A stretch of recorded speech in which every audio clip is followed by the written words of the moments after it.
Fact number 4. And this one also came out in the Inquirer today. That's why, I really feel bad that the Inquirer is not here. I'm here, sir. Ah, you're here. Thank you very much. You're... Oh, thank you very much, Mr. Ramos. Thank you for being here. No, thank you for being... I hope you didn't miss the other facts. I can repeat them for you later. I was here when you started. Okay, thank you very much. Thank you. This came out in the Inquirer article. It said something like, the MTD borrowed from DBP, used the money of the Filipino people for a Malaysian company. First of all, let me just say, when foreign investors come to the Philippines and invest money and raise finance and borrow money, can they borrow from local banks or not? Can they borrow from banks like DBP, etc.? They can, right? They can, as long as, number one, there is no government guarantee. Right? The government does not guarantee the private enterprise that they will get paid. And in this case, there is absolutely no government guarantee, whether from BCDA or any other government agency. Absolutely none. And MTD borrowed on commercial terms. Commercial terms. There was no, discount on the interest rate. There's nothing like that. They borrowed on commercial terms. And DBP in its charter is allowed to lend on commercial terms. The only guarantee that is present here, which is actually very, very important, not just for BCDA, but for DBP, the lender, is a guarantee from the mother company of MTD, and that it submitted as a requirement of the Development Bank of the Philippines for the loan. There is a guarantee from the mother company that in case MTD Philippines or MTD Berhad is not able to pay, the mother company in Malaysia will pay. But there is no guarantee from the national government. So I really, in my mind, I really cannot fathom anything in the loan agreement between MTD and DBP that constitutes something that is disadvantageous to government. In fact, DBP even makes money out of it, right? Because they charge interest. Hindi ba? Now, maybe what you were saying is, since it's funded by the national government, then that is a guarantee. Well, sorry, I'll have to just correct you on that. That's not a guarantee. Why? Because the payment to MTD is contingent upon completion and acceptance. Now, if it's completed and accepted, should the government pay? Why, of course. Of course the government should pay. Hindi ba? Why? Do you think this is free? Di ba? Of course the government should pay. But it is not a guarantee in the loan.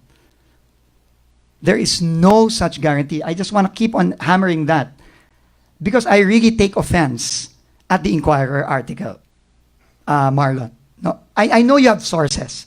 It wasn't you. You quoted sources. But, at the very least, you should have asked, may guarantee ba to?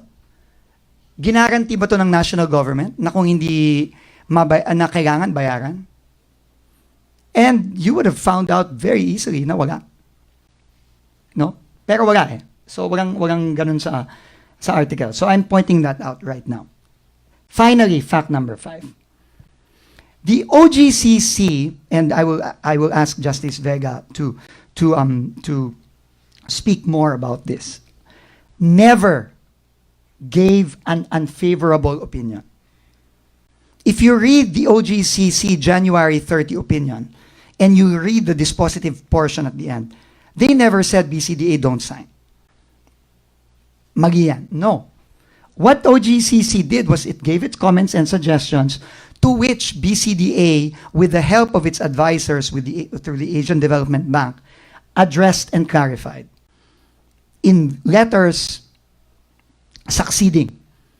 And the OGCC, in response to clarifications made by BCDA, unequivocally said that the provisions of the executed JVA and the legal framework of the project are in compliance with existing laws, rules, and regulations. Now, I can already anticipate the next question.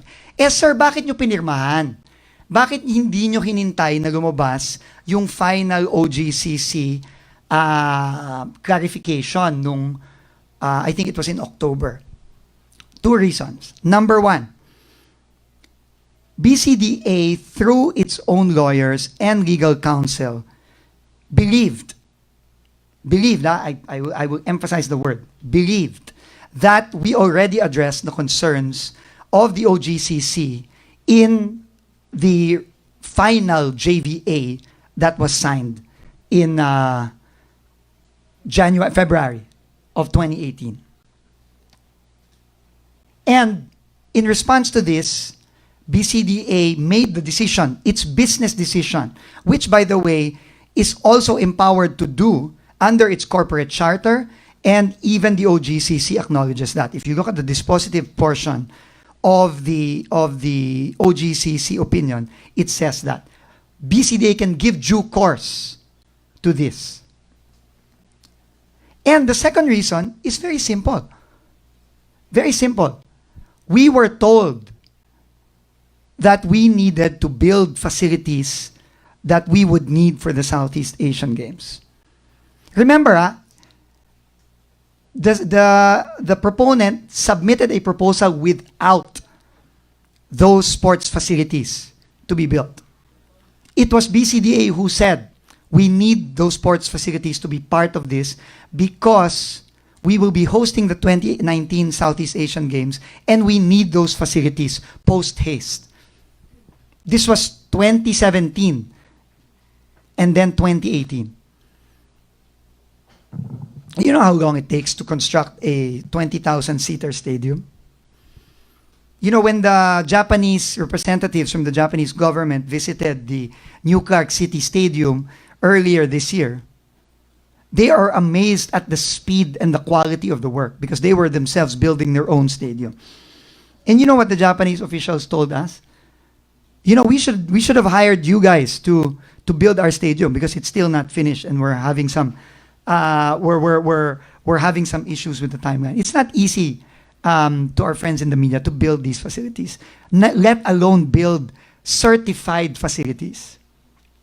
Which, by the way, these facilities have already been certified by both IAAF and FINA. It's not easy. So BCDA, because of the need to build these facilities, decided. And we were able to start and we were able to finish ahead of schedule.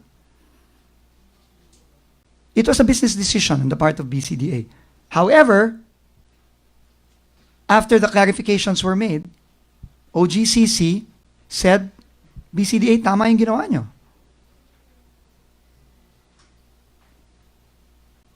It's really as simple as that. Ito yung sinasabi ko sana, no, before I end, no, na, you know, you cannot take an issue or a project just based on one piece of documentation that, I don't know, someone gave you or you got from an anonymous source. You cannot do that. It's really unfair and irresponsible.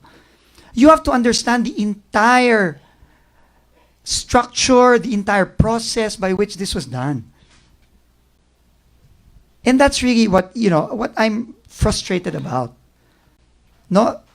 Finally, we have facilities for our athletes. You know, you see our athletes, and I really want to invite all of you there. You come, you talk to our athletes. Don't talk to me. Don't take my word for it. Talk to our athletes. Ask them. Ask our athletics team. Ask our swimming team, our water polo team, our diving team. Ask them, what do they feel? And what do they think about these facilities? They've been neglected for decades. And now that they have these facilities, which were developed with absolute transparency, through the best advisors that we can get, no, through the Asian Development Bank. And yet with one article, it's just so easy to just say, it was meant to defraud government. Andaling, and really, it just pains me. No, I'm sorry. No, I understand the role of the media. No, but it just pains me, and not to count the timing of all of this. First day, 22 goals. And in the front page of the Inquirer, you have our athletes being hailed, being honored. And yet, the facilities that were built for them after decades of neglect are being attacked unfairly. Why? Because you didn't get enough information. Diba? It's so unfair. And never mind me. Never mind BCDA. We know what we're doing. BCDA, long before I came in, has been doing this for the last 25 years. Successfully. They've been entering into joint ventures, doing privatization projects since 1992, when they were formed.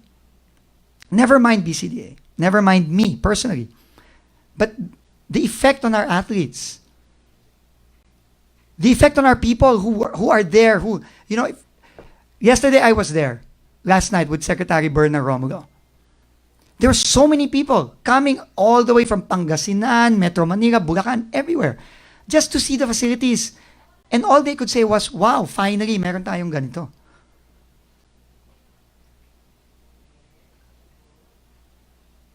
Makes you so proud.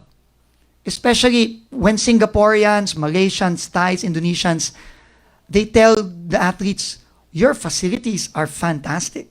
They're even better than ours.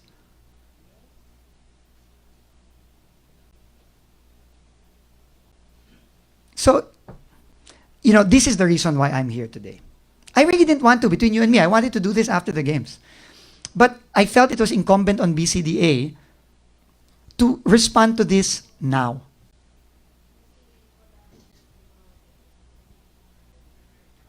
Not for us, but for our athletes and for our people. They've waited long enough for, as the cliche goes, world-class facilities. Long enough. Our athletes have waited long enough. And that's why we're here. That's why we're clarifying all of this with facts. Not with conjecture, not with quotes from unnamed sources, but with facts. So I hope, we can discuss this. We can talk about this. I'll be open to any of your questions.